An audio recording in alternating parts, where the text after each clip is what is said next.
एक टीचर ने एनटीए को एक मेल लिखा जिसमें उन्होंने एक गेस्ट पेपर की बात की।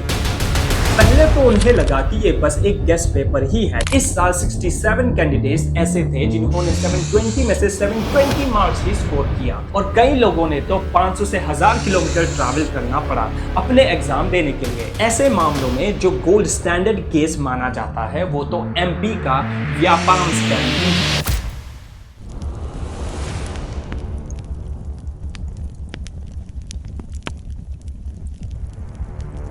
देश में हमें एग्जाम कराना होता है तो ये एक बड़ी मुश्किल प्रक्रिया है। छोड़ दे भैया, उससे छोड़ दे, मुश्किल है तो उससे ज़्यादा जिम्मेदारी फौज के ऊपर होती है। पूरी देश की जिम्मेदारी है। कभी सुने हैं बड़ा मुश्किल है, हम क्या करें, गधों को दे के रखे हैं जो कह रहा है कि बहुत मुश्किल है। भाई हटाओ, ये बुढ़ा इंसान था, ट्रक का माल टेम्पू में लोड नहीं होता है उससे, उसको हमने जिम्मेदारी दे रखा है। और क्या कह रहा है, हम जिम्मेदारी लेते हैं, अचार डालेंगे तुम्हारी जिम्मेदारी का। कितना जिम्मेदारी ली और कितना बदतमीज है जो ये कह रहा है कि हम जिम्मेदारी लेते हैं।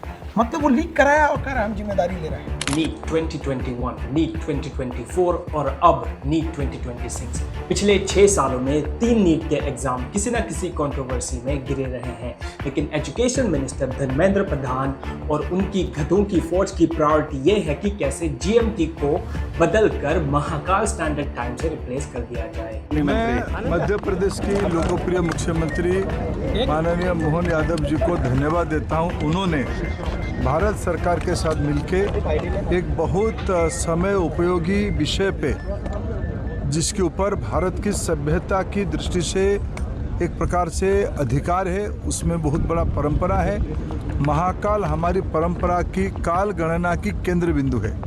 उसके ऊपर एक अंतर्राष्ट्रीय सम्मेलन भारत सरकार के आईकेएस डिवीज़न, शिक्षा विभाग के आईकेएस डिवीज़न और यहाँ की साइंस काउंसिल दोनों मिलके, यानी मध्य प्रदेश शासन और भारत सरकार दोनों मिलके एक अंतर्राष्ट्रीय सम्मेलन आयोजन किया जा रहा है। इसके लिए इंटरनेशनल समिट ऑर्गेनाइज की जा रही है। ये पहला पेपर लीक नहीं था और सरकार की कृपा अगर अपने अधिकारियों और मंत्रियों पर इसी तरह रही तो आखिरी भी नहीं होगा।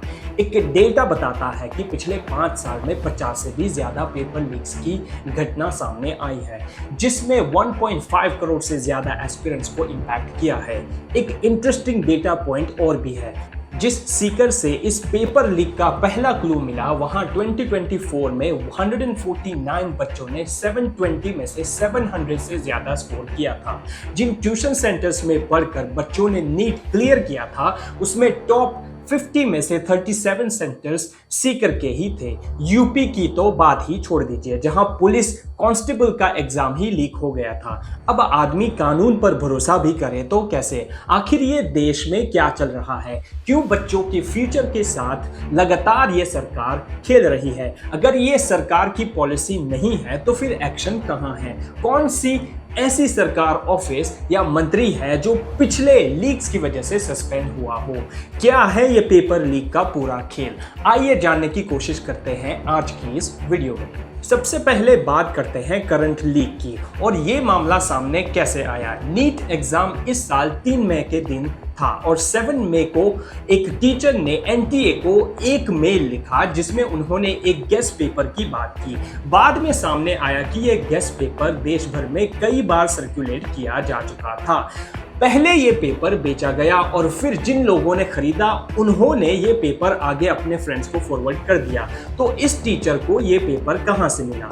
इंडियन एक्सप्रेस के हमजा खान ने रिपोर्ट किया है कि ये पेपर उस टीचर को उसी के लैंडलॉर्ड ने 3 मई की शाम को दिया था। इस लैंडलॉर्ड के पास ये पेपर 2 मई की रात को ही आ गया था। जब उसके बेटे ने उसे ये पेपर दिखाया, उसे ये पेपर उसके केरला के एक दोस्त ने दिया था जिसने गुड़गांव के किसी आदमी से इसे खरीदा था।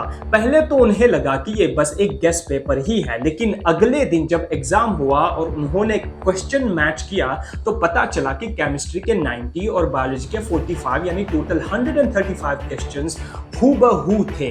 क्वेश्चन भी सेम, उनके आंसर्स के ऑप्शंस भी सेम और यहाँ तक कि उनका सीक्वेंस भी बिल्कुल वैसा ही जैसा एक्चुअल क्वेश्चन पेपर में था।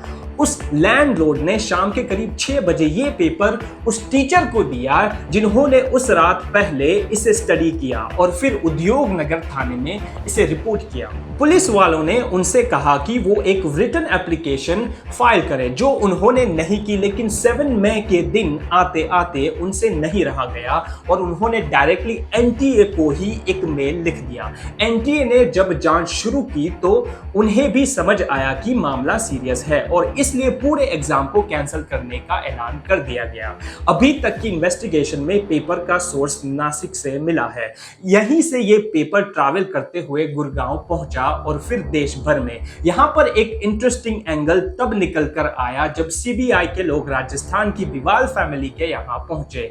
इस परिवार में 2 भाई रहते हैं, दिनेश और मंगीलाल, जो अपना बिजनेस चलाते हैं। इनकी फैमिली के 5 बच्चों ने पिछले 3 साल में नीट का पेपर क्लियर किया है और गवर्नमेंट कॉलेज में एडमिशन पाया है। दिनेश के बेटे विकास ने वैसे तो पिछले साल नीट क्लियर कर लिया था, लेकिन शुरुआती जांच के मुताबिक इन लोगों ने इस साल भी 15 से 30 लाख रुपए देकर ये पेपर सिक्योर किया था, जिसके बाद उन्होंने आसपास इसे बेचना शुरू कर दिया। मौजूदा वक्त में विकास, मंगीलाल और दिनेश तीनों को ही अरेस्ट कर दिया गया है और आगे की जांच चल रही है। इस फैमिली के पॉलिटिकल कनेक्शंस भी काफी अच्छे हैं। इसी साल 5 जनवरी के दिन बीजेपी के सिटिंग एमएलए महेंद्र पाल मीना ने एक फेसबुक पोस्ट में मंगीलाल को बर्थडे विश किया था। उसी महीने दिनेश ने पूरे एरिया में अपनी और महेंद्र मीना तस्वीरों वाले कई होर्डिंग्स एरिया में लगवाए थे, जिसमें रिपब्लिक डे और न्यू ईयर की बधाई दी जा रही थी। दिनेश के खुद के क्लेम के मुताबिक वो बीजेपी के यूथ विंग के एक नेता हैं। दोनों ही भाइयों की बीजेपी के कई एमएलएज और मिनिस्टर्स के साथ फोटोज हैं, जो अब धीरे धीरे डिलीट की जा रही है। राजस्थान के फॉर्मर सीएम अशोक गहलोत ने भी मीडिया से बातचीत करते हुए इस परिवार का जिक्र किया था। गंभीर मामला रहा है और जो पकड़ा गया है बीजेपी का जो नेता है, कहते हैं उनके परिवार के 5 लोगों के नौकरी पर लग चुके हैं। तो ये जांच का विषय है।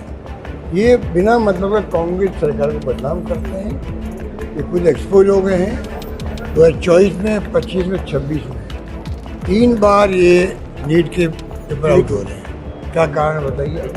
वहीं दूसरी तरफ BJP state president Madan Rathore ने साफ साफ कह दिया है कि परिवार का पार्टी से कोई लेना देना नहीं है।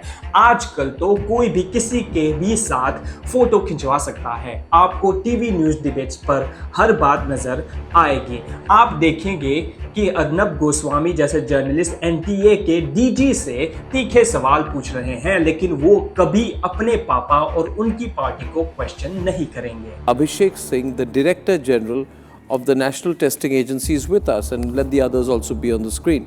On the 7th you knew, can you please tell all the students watching this program and the people of the country watching this program why you kept this a state secret for 5 days? 2024 के exams भी बहुत सी controversies में घिरा हुआ था। इस साल 67 candidates ऐसे थे जिन्होंने 720 में से 720 मार्क्स ही स्कोर किया, जो कि पॉसिबल नहीं है। लेकिन इससे भी ज्यादा बड़ी कंट्रोवर्सीज उन बच्चों को लेकर थी जिन्होंने 718 या 719 मार्क्स मिले थे, जो कि पॉसिबल नहीं है। नीट का स्कोरिंग पैटर्न सिंपल है और हर सही आंसर पर 4 मार्क्स मिलते हैं और हर गलत आंसर पर 1 मार्क डिडक्ट कर दिया जाता है। ऐसे में अगर एक भी सवाल गलत हुआ तो आप मैक्सिमम 715 नंबर स्कोर कर सकते हैं और अगर सभी सही हुए तो 720। तो फिर 718 और 719 नंबर का क्या चक्कर था। एनटीए की दलील ये थी कि कुछ टेक्निकल फॉल्ट्स की वजह से कुछ सेंटर्स पर एग्जाम लेट शुरू हुआ, जिसके चलते स्टूडेंट्स को ग्रेस मार्क्स दे दिए गए। फिर मामला सुप्रीम कोर्ट पहुंचा और ग्रेस मार्क्स को कैंसिल कर दिया गया। लेकिन सिर्फ यहां पर ही मामला खत्म नहीं हुआ। इस एग्जाम में एक पेपर लीक भी हुआ था। झारखंड के एक स्कूल को नीट के लिए एग्जाम सेंटर्स बनाया गया था, जिसके प्रिंसिपल और वाइस प्रिंसिपल ने ये पेपर लीक किया था और खूब पैसा कमाया था। सुप्रीम कोर्ट ने भी ये बात मानी थी। इससे करीब 155 स्टूडेंट्स ऐसे थे जिन्हें इस लीक से डायरेक्टली फायदा हुआ, लेकिन इस बार एग्जाम कैंसिल नहीं किया गया।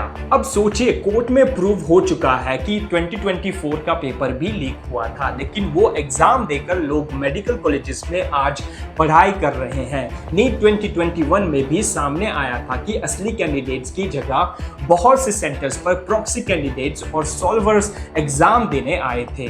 पर बात सिर्फ नीट की भी नहीं नहीं है। 2024 में यूपी पुलिस कांस्टेबल भर्ती के लिए भी एग्जाम कंडक्ट करवाया गया था, जिसमें करीब 50 लाख लोगों ने अप्लाई किया था। इस एग्जाम में एक प्रिंटिंग प्रेस के एम्प्लॉई सुनील रघुवंशी ने चोरी से पेपर बाहर निकलवा लिया था और इस लीक के मास्टरमाइंड राजीव नयन मिश्रा तक पहुंचाया था। इस पूरे केस में पुलिस ने 400 से भी ज्यादा एफआईआर रजिस्टर की थी और करीब 18 लोगों को मेन अक्यूज बनाया था। पुलिस की इज्जत पर बात आ गई थी, ऐसे कैसे जाने देते? आप भी यही सोच रहे हैं ना, पर आप भूल गए हैं कि हम अमृत काल में हैं। लीक के मास्टरमाइंड राजीव को अप्रैल 2024 में अरेस्ट जरूर किया था, लेकिन वो 3 महीने बाद ही जुलाई 2024 में बेल पर बाहर आ गया। तब से ये केस कोर्ट में अटका हुआ है और राजीव जी मजे ले रहे हैं। ऐसे ही और कितने केसेस हम आपको गिनवा सकते हैं, फिर चाहे वो रीट 2021 हो या 2027-18 का एसएससी एग्जाम, जहां एग्जाम खत्म होने से पहले ही क्वेश्चन पेपर के स्क्रीनशॉट सोशल मीडिया पर फैल गए थे। फिर चाहे वो 2022 का बिहार पब्लिक सर्विस कमीशन का एग्जाम हो या फिर 2018 का सीबीएसई एग्जाम, हर जगह आपको यही पैटर्न देखने को मिलेगा। क्या आपने कभी सुना है कि एग्जाम लीक करने की वजह से किसी आदमी ने 10 साल 15 साल जेल काटी हो? आखिर इस मैनेजमेंट के लिए कोई तो जिम्मेदार होगा। और यहाँ ये मत भूलिए कि यहाँ अभी सिर्फ उन एग्जाम की बात हो रही है जिनके लीक होने की बात कंफर्म्ड है। अगर हम मिसमैनेजमेंट को थोड़ा और ब्रॉडली देखें तो फिर इसमें पिछले साल का एसएससी एग्जाम भी आ जाएगा, जहां पर टीसीएस की जगह एनटीए ने एक बैंड वेन्योर एडिक्विटी का टेंडर दिया था। सबसे पहले तो जिन कैंडिडेट्स ने फॉर्म भरा था उन्हें अपनी पसंद के सेंटर्स ही नहीं मिले और कई लोगों ने तो 500 से 1000 किलोमीटर ट्रैवल करना पड़ा अपने एग्जाम देने के लिए। इसके बाद जब किसी तरह ये बच्चे एग्जाम सेंटर्स पहुंचे तो वहां पर उन्हें frequent electricity cuts, equipment malfunction और सर्वर क्रैश जैसे कई और प्रॉब्लम्स को झेलना पड़ा। लेकिन आखिर स्टूडेंट्स क्या कर सकता है? वो कंप्लेन करेगा या एग्जाम देंगे? अगर प्रोटेस्ट भी करते हैं तो उन्हें पुलिस की लाठियां खानी पड़ेगी।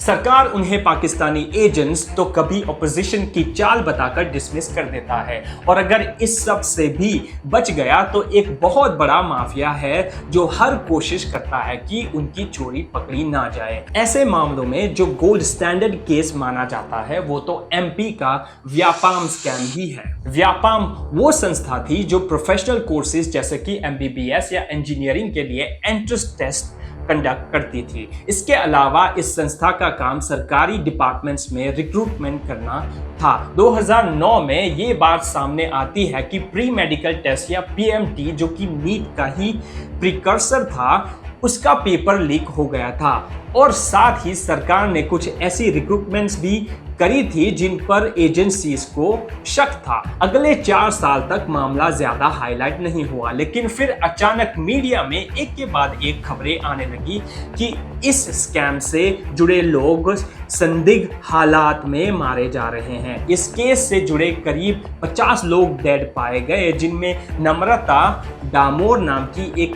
19 साल की एमबीबीएस स्टूडेंट्स भी थी जिसका सिलेक्शन व्यापाम के थ्रू हुआ था। और इस वक्त बड़ी खबर आ रही है, इंदौर की मेडिकल छात्रा नम्रता डामोर की मौत की जांच की फाइल पुलिस ने बंद कर दी है। कल ही खबर आई थी कि उज्जैन के एसपी ने नम्रता डामोर की मौत से जुड़े केस की दोबारा जांच के आदेश दिए हैं और एक दिन बाद ही ये जांच बंद हो गई है। लेकिन अब खबर यह है कि पुलिस को इस मामले में नया कुछ सबूत नहीं मिला है, लिहाजा फाइल बंद कर दी गई है। पुलिस को उसकी बॉडी रेलवे ट्रैक के पास मिली, जिसे पहले इसे सुसाइड बताया गया, लेकिन पोस्टमार्टम में पता चला कि उसकी मौत गला घुटने की वजह से हुई थी। इसके अलावा आज तक के रिपोर्टर अक्षय सिंह की भी उसी वक्त अचानक मौत हो गई थी जब वो व्यापाम पर रिपोर्टिंग कर रहे थे। फिर अरुण शर्मा, जो जबलपुर मेडिकल कॉलेज के डीन थे और सस्पिशियस स्टूडेंट्स की लिस्ट प्रिपेयर कर रहे थे, वो भी दिल्ली के एक होटल में डेड पाए गए। जब इस स्कैम में अक्यूज लोगों की लिस्ट सामने आई तो उसमें बीजेपी के नेता और एमपी के former education minister Laxmikant Sharma से लेकर आईएएस ऑफिसर्स, व्यापाम के कंप्यूटर ऑपरेटर्स, एनालिस्ट और अलग अलग फील्ड्स के लोग शामिल थे। करियर 360 के फाउंडर महेश्वर पेरी ने एक रीसेंट न्यूज डिबेट में हाईलाइट किया कि नीट या पीएमटी जैसे एग्जाम्स में लीकेज का रिस्क हमेशा ही ज्यादा रहेगा, क्योंकि इसकी मार्केट में हमेशा ही डिमांड रहेगी। Issues that you must be looking at. One is the incentive to leak a MBBS paper is far too high because the public education is 5 lakh rupees, the private education is 1 crore rupees. So we're dealing with a 95 lakh gap that we're dealing with. And two, 5,500 centers getting a physical paper and it's passing through multiple hands. So possibly the paper will be passing through at least physically about 100,000 hands kind of a thing. How do you solve the structural problems where the incentive is so high and it is passing through so many hands? How do you deal with that situation? NEET clear करके जो पढ़ाई 5 लाख में खत्म हो सकती है, उसके लिए प्राइवेट कॉलेज में करोड़ों रुपए देने पड़ेंगे। ऐसे में कई लोग ये चाहेंगे कि 10-15 लाख में भी अगर पेपर लेकर सीट सिक्योर हो रही है तो कर लेनी चाहिए, क्योंकि ना सिर्फ उन्हें एक बहुत भारी डिस्काउंट मिल रहा है बल्कि इन इंस्टीट्यूशन से ग्रेजुएट होने के बाद सैलरी पैकेज और प्लेसमेंट भी अच्छा मिलता है। इस बार सरकार ने एक अहम फैसला ले लिया है कि 2027 से नीट के एग्जाम अब पेपर पर नहीं होंगे बल्कि कंप्यूटर्स पर होंगे, जिस तरह जेईई के एग्जाम होते हैं। इसका फायदा यह है कि बीच में कोई मिडिल मैन नहीं रहेगा जो उसे लीक कर सके और सभी लोगों को क्वेश्चन पहली बार तभी नजर आएंगे जब वो एग्जाम शुरू होने के बाद बच्चों की कंप्यूटर स्क्रीन्स पर होंगे। लेकिन क्या ये मेथड पूरी तरह सिक्योर है? बिल्कुल भी नहीं। 2021 के ही जी एग्जाम से जुड़ा ये मामला ही ले लीजिए, जिसमें एक रशियन हैकर मिखाइल शार्गिन ने टीसीएस के आईलियन सॉफ्टवेयर को हैक कर लिया था। सीबीआई के मुताबिक ये हैकर स्टूडेंट्स के कंप्यूटर्स को रिमोटली कंट्रोल कर रहा था। एग्जाम सेंटर्स में तो बच्चे ही बैठे थे, लेकिन उनका एग्जाम उनके टीचर्स सॉल्व कर रहे थे। ये पूरा नेटवर्क नोएडा की एक private coaching institute affinity education की वजह से सामने आया। जांच में पता चला कि इस इंस्टीट्यूट के स्टाफ ने स्टूडेंट से 12 से 15 लाख रुपए लिए और सोनीपत के एग्जाम सेंटर में एग्जाम देने आए बच्चों की हेल्प की। यानी ऐसा नहीं है कि नीट अगले साल से ऑनलाइन हो गया है तो पूरी तरह सिक्योर है। Government colleges versus private colleges की फीस के बीच का गैप अभी भी बहुत हाई है और हर साल लोग और भी ज्यादा डेस्परेट हो रहे हैं। ऐसे में जब एनटीए जैसी एजेंसीज अपना काम करने के लिए फेल होती है तो उन स्टूडेंट्स को सफर करना पड़ता है जो महीनों से अपने दोस्तों से नहीं मिले, रात रात भर सिर्फ पढ़ाई करते रहे और जब आखिर में इस स्ट्रेस भरे माहौल में एग्जाम देकर घर लौटे तो पता चला कि एग्जाम ही कैंसिल हो गया है। आपको क्या लगता है कि क्या ये पेपर लीक्स कभी रुकेंगे? ऐसा कौन सा कदम है जो सरकार और एजेंसीज को उठाना चाहिए जिनसे इस तरह की प्रॉब्लम्स दोबारा ना आए? अपनी राय हमें कमेंट में जरूर बताएं।